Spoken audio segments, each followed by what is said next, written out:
Just a quick video to describe an idiosyncratic problem that can occur when you're building a model in Model Builder and some things to try to get around it. So usually when I'm building a model, I drag data, in this case a buildings data layer, and I drag tools out onto my canvas, and I go about specifying how the tools operate on the data. So in this buildings data layer here, I am doing a selection where I'm selecting one of the attributes by one of their attributes. When the roof is equal to pitched, I want to select that data layer, and then I want to do a calculation based on that. And so I drag those tools out there and I connect them.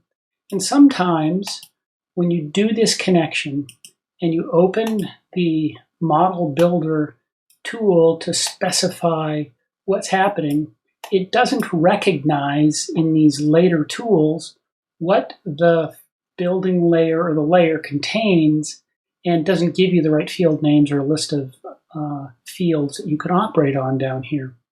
Now, this happens intermittently, and I haven't figured out why it happens, but often when that happens and you look and you just can't see anything here, even though there should be all the variables that you want to have access to, so all these variables should show up in the drop-down list, sometimes you'll open it up and there'll be nothing there. And a common fix is to go ahead and remove this connection, then validate and run the model so far. Typically that fixes this issue.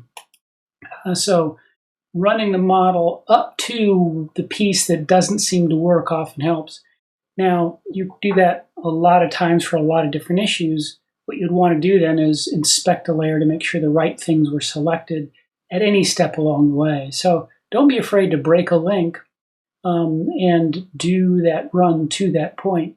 I think what happens is sometimes ARC gets confused. It does do the binding of the output data to the input for the next operation in this case. And so when you run through, then it does the bindings correctly, and then it can follow through and transmit the right one to the next layer. But again, sometimes those bindings, I think, get a little set off. So remember, break at the point at which you're having the issue and validate and run. And I think that tends to reset things so then you can move forward.